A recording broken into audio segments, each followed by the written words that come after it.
Welcome my dear on my YouTube channel physics Guru Vishal Tyagi sir. आज हम बात करेंगे ट्रायंगल लॉ ऑफ एक्ट्रेडिशन की। इस टॉपिक की इंपॉर्टेंस समझिए। सबसे पहले क्लास 11th में सिर्फ इसकी आप स्टेटमेंट यूज करते हैं, उसका प्रूफ यूज करते हैं और ज़्यादा से ज़्यादा आप न्यूमेरिकल्स में यूज कर लेते हैं।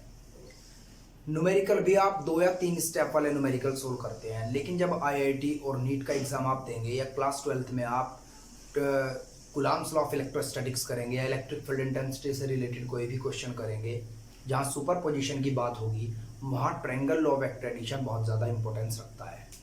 तो आप बहुत ध्यान से समझेंगे और बहुत आसान लैंग्वेज में मैं आपको बताऊंगा ट्रायंगल लॉ ऑफ एक्ट्रेडिशन है क्या। ट्रायंगल लॉ ऑफ एक्ट्रेडिशन क्या कहता है? अगर आपके पास एक ट्रायंगल है, जिस ट्रायंगल की 2 एडजेसेंट साइड्स, मान लीजिए ये ट्रायंगल होगा और इसकी 2 एडजेसेंट साइड्स है, एक ये और एक ये आगे।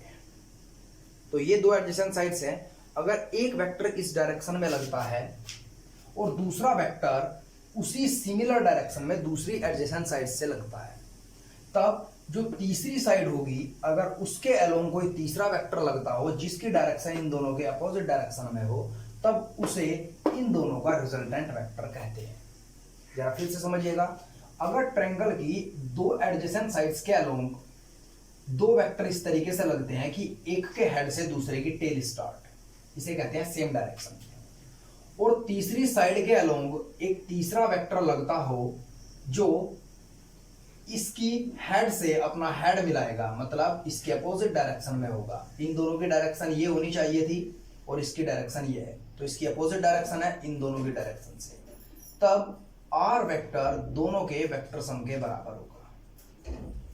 यह है ट्रायंगल लॉ ऑफ एक्ट्रेडिशन। समझिए जरा, if 2 vectors represent by 2 adjacent sides, जैसे कि हमने ए वेक्टर और बी वेक्टर दिखाया है, of a triangle in same order, ये दोनों सेम ऑर्डर में है, दोनों एक ही डायरेक्शन में है, there resultant vector represented by the third side, ये थर्ड साइड से रिप्रेजेंट किया जाएगा अगर ये थर्ड वेक्टर अपोजिट डायरेक्शन में होगा। Here, A vector and B vector denoted by 2 adjacent sides in same direction and resultant vector R is the resultant of A vector and B vector since it denoted by the third side and in the opposite direction. मैंने भी आपको बताया triangle law of एक्ट्रेडिशन में, आपको दोबारा फिर से समझाता हूं, जरा ध्यान से समझिएगा, बहुत इंपॉर्टेंट है। मान लीजिए आपके पास एक ट्रायंगल है ये, जिसकी 2 एडजेसेंट साइड्स होंगी। मान लो आप ए वेक्टर इसे मानते हैं और बी वेक्टर इसे, और दोनों एडजेसेंट साइड्स के अलोंग 2 वेक्टर लगते हो सेम डायरेक्शन में, तब अगर थर्ड साइड के अलोंग कोई तीसरा वेक्टर लगता है, भले ही वो आपको देखने में छोटा क्यों ना लगता हो, तब वो इन दोनों के वेक्टर सम के बराबर होगा। आप कभी ये नहीं देखेंगे कि यहां तो विशाल सर ने आर वेक्टर बढ़ा लिया था इन दोनों से, चलो यहां तो ये बात चलती है कि दोनों के वेक्टर सम के बराबर ये होगा, लेकिन यहां तो विशाल सर ने बहुत छोटी लाइन ली है, छोटी साइड ली है ट्रायंगल की, और विशाल सर ने कहा है कि दोनों का वेक्टर सम इसके बराबर होगा। तो वेक्टर में ऐसा पॉसिबल है। तो आप ध्यान रखेंगे हमेशा, अगर 2 एडजेसेंट साइड्स के अलोंग 2 वेक्टर लगते हैं सेम डायरेक्शन में और तीसरी साइड ट्रायंगल की किसी एक अलग वेक्टर को डिनोट करती है जो कि दोनों वेक्टर की अपोजिट डायरेक्शन में है, तब ये वेक्टर जो अपोजिट डायरेक्शन में है दोनों के वेक्टर सम के बराबर होगा। अब अगर कोई आपसे पूछ ले कि वेक्टर ए और वेक्टर बी के बीच एंगल कितने डिग्री का है, तो कभी भी आप ये एंगल नहीं कहेंगे कि ये एंगल दोनों के बीच है, गलत। समझिए जरा ध्यान से, वेक्टर ए की डायरेक्शन ये है और वेक्टर बी स्टार्ट हुआ इस डायरेक्शन से, तो दोनों के बीच का एंगल ये कहलाएगा it is the angle between vector B and vector A. तो आप हमेशा याद रखेंगे, आपको ये एंगल लेना है जो दोनों की डायरेक्शन से बनेगा, वो एंगल आप हमेशा दोनों के बीच का एंगल बताएंगे। अब इसका प्रूफ भी आता है क्लास 11th में कि prove the triangle law of addition कि आर वेक्टर हमेशा A vector plus B vector के बराबर होगा। ये प्रूफ करने के लिए आएगा। जरा ध्यान दीजिए, बहुत आसान लैंग्वेज में हम प्रूफ करेंगे। गेम, फिजिक्स एक गेम है, अगर आप उसे गेम की तरह खेलेंगे तो इंटरेस्ट पैदा होगा आपका। मैं कई बार आपको ये भी बताता हूँ, आपने देखा भी होगा जूम पर पढ़ते हुए, मैं कई बार आंसर ले लेता हूँ कि आंसर मेरे पास प्रूफ करके आया है तो चलो इससे क्वेश्चन बनाते हैं। तो इस तरीके से जरा ध्यान दीजिएगा, हमें triangle of vector addition proof करना है तो हमें कंस्ट्रक्शन करेंगे यहाँ। जब ये 90 डिग्री का एंगल होगा, ऐसी कंस्ट्रक्शन कर लीजिएगा कि आपने इसे यहां तक ड्रॉ किया और इस लाइन को आगे बढ़ा दिया और इस पॉइंट को कुछ भी मान लीजिएगा आप, मान लीजिए ये पॉइंट है सी, ये पॉइंट सी है। अब जरा ध्यान दीजिए, आप क्या कहेंगे, आप कहेंगे कि जो एल सी है वो L M plus M C के बराबर है, और जो आपके पास एम सी है इसकी वैल्यू जरा कैलकुलेट कीजिएगा एम सी की। ये आपके पास हाइपोटेनियस है और ये आपके पास बेस है, तो बेस अपॉन हाइपोटेनियस किसके बराबर होता है, कॉस थीटा। तो एमसी की वैल्यू आपके पास आ गई बी कॉस थीटा। अब जरा वैल्यू निकालिएगा N C, perpendicular upon hypotenuse N M that is equals to sine theta. तो एन सी की वैल्यू भी आपके पास एन एम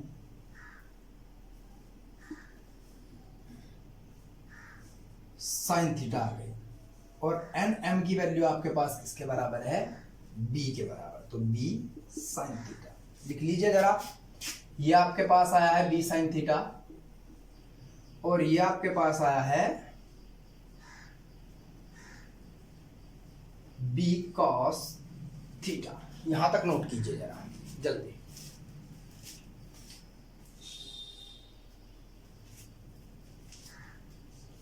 अब इसके बाद जरा ध्यान दीजिए, एल एन का स्क्वायर जो होगा पाइथागोरस थ्योरम से वो किसके बराबर होगा, L C square plus C N का स्क्वायर।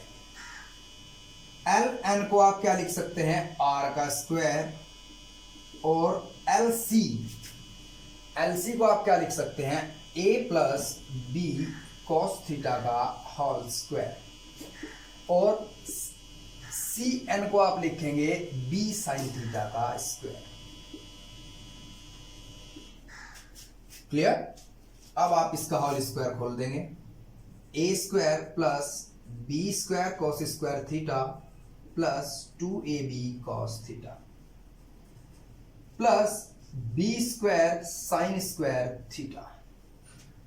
अब जरा ध्यान दीजिए, यहां से और यहां से आप बी स्क्वायर कॉमन ले सकते हैं, तो अब मैं यहां से बी स्क्वायर कॉमन लूंगा तो आर स्क्वायर किसके बराबर बचेगा, ए स्क्वायर, बी स्क्वायर मैंने कॉमन ले लिया, अंदर क्या बचा आपके पास, sine square theta plus cos square theta. मैं बार बार कहता हूं साइन और कॉस में आप हमेशा स्मॉल एस और स्मॉल सी का यूज करेंगे। ये साइन परपेंडिकुलर अपॉन हाइपोटेनियस होता है, लेकिन ये साइन परपेंडिकुलर अपॉन हाइपोटेनियस नहीं होता, जिसमें कैपिटल एस यूज करते हैं आप। अब जरा ध्यान दीजिए, बाकी टर्म आपके पास ये बची है तो लिख दीजिएगा जरा 2ab cos थीटा। अब ये आपको पता है, क्लास 10th में आपने फॉर्मूला पढ़ा था, sign square theta plus cos square theta 1 होता है, तो आपके पास ये बचा आंसर।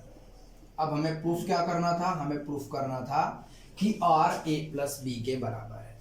ये आपके पास यूनिवर्सल फॉर्मूला है, R is equals to root A square plus B square plus 2ab cos theta. अब जरा ध्यान दीजिएगा, वो भी फॉर्मूला निकल करके आएगा जो मैंने आपको बताया, लेकिन उसे स्पेशल केसेस से करेंगे। बहुत ध्यान दीजिएगा आप, यहाँ स्पेशल केस जब पढ़ोगे आप तो उसमें आप एक चीज याद रखें, मैंने कहा केस फर्स्ट ऐसा हो सकता है theta between A vector and B vector 0 degree हो, इज 0 डिग्री। अगर ए वेक्टर और बी वेक्टर के बीच 0 डिग्री का एंगल होगा तो ए वेक्टर ये है और बी वेक्टर यहां होगा, तभी दोनों के बीच 0 डिग्री का एंगल पॉसिबल है। जब दोनों के बीच 0 डिग्री का एंगल होगा तो cos 0 की वैल्यू आपके पास 1 के बराबर होगी, और इस टर्म में आप यहां क्या लिख देंगे 1, और आपके पास जो r की वैल्यू बचेगी वो बचेगी r a square plus B square plus 2ab, और इसे आप क्या लिख सकते हैं, a प्लस बी का होल स्क्वायर और उसके ऊपर रूट से स्क्वायर कट गया तो आपके पास आंसर आ गया r is equal to a plus B. मतलब रिजल्टेंट वेक्टर का मैग्नीट्यूड दोनों वेक्टर के मैग्नीट्यूड के सम के बराबर तब होता है अगर दोनों वेक्टर एक ही डायरेक्शन में लगते हैं, दोनों के बीच अगर 0 डिग्री का एंगल होता है। अब देखिए जरा केस सेकंड, अब देखिए जरा केस सेकंड। केस सेकंड में क्या होगा, अगर थीटा इक्वल्स टू 180 डिग्री होता है between A vector and B vector, मतलब ए वेक्टर इस डायरेक्शन में लगता है और बी वेक्टर इस डायरेक्शन में लगता है, तब दोनों के बीच का एंगल 180 डिग्री होगा। cos 180 की वैल्यू होती है -1। तो आप कोस थीटा में तो लिखेंगे cos 180 और फिर 180 कोस की वैल्यू लिखेंगे -1, तब आपके पास रिजल्टेंट आएगा root a square plus B square minus 2ab, और इसे आप लिखेंगे रूट a माइनस बी का होल स्क्वायर और इससे a कट गया और आपके पास आ गया a माइनस बी। मतलब अगर दो वेक्टर अपोजिट डायरेक्शन में लगते हैं, बिल्कुल एक दूसरे से अपोजिट, तब उनका रिजल्टेंट आप ज्यादा बड़े वेक्टर के मैग्नीट्यूड से छोटे वेक्टर के मैग्नीट्यूड को घटा करके निकाल सकते हैं। इसके बाद केस थर्ड, केस थर्ड जरा बहुत ध्यान से समझिएगा। केस थर्ड में क्या होगा, मान लीजिए एक वेक्टर इस तरफ है और एक वेक्टर इस तरफ है और दोनों के बीच का एंगल 90 डिग्री है, तब कोस 90 की वैल्यू किसके बराबर होती है जी, 0। तो ये टर्म 0 हो जाएगी और आपके पास रिजल्टेंट की वैल्यू आएगी a square plus B square.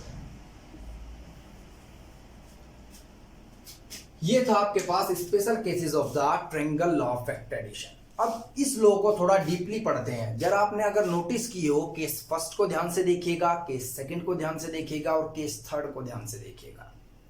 आपने एक चीज नोटिस की होगी कि रिजल्टेंट वेक्टर की वैल्यू कभी भी a प्लस बी से ज्यादा नहीं हो सकती, बस मैक्सिमम उसके बराबर हो सकती है, और a माइनस बी से कम नहीं हो सकती, मैक्सिमम मिनिमम उसके बराबर हो सकती है। तो ये आप अपने माइंड में नोट कर लीजिएगा, कभी भी दो वेक्टरों का रिजल्टेंट उन दो वेक्टरों के मैग्नीट्यूड के सम से बड़ा नहीं हो सकता, और उसका मैग्नीट्यूड कभी उन दोनों के मैग्नीट्यूड के डिफरेंस से छोटा भी नहीं हो सकता। तो ये थे आपके पास स्पेशल केस। अब एक इंपॉर्टेंट पॉइंट और है इसमें कि direction of resultant vector, direction of resultant vector, resultant vector की डायरेक्शन। जरा ध्यान दीजिए, आप हमेशा रिजल्टेंट वेक्टर की डायरेक्शन के लिए आपको एंगल पता होना चाहिए रिजल्टेंट वेक्टर और हॉरिजॉन्टल वेक्टर के बीच का। जब आपको ये एंगल पता होगा तो आप हमेशा इसकी tan बीटा की वैल्यू निकालेंगे, इससे डायरेक्शन पता चलेगी आपको, जो होती है परपेंडिकुलर अपॉन बेस। परपेंडिकुलर आपके पास b sin थीटा है और बेस आपके पास a plus b cos theta है। तो आपके पास डायरेक्शन आई tan इनवर्स, tan उधर जाकर माइनस हो जाएगा, b sin theta upon a plus b cos theta.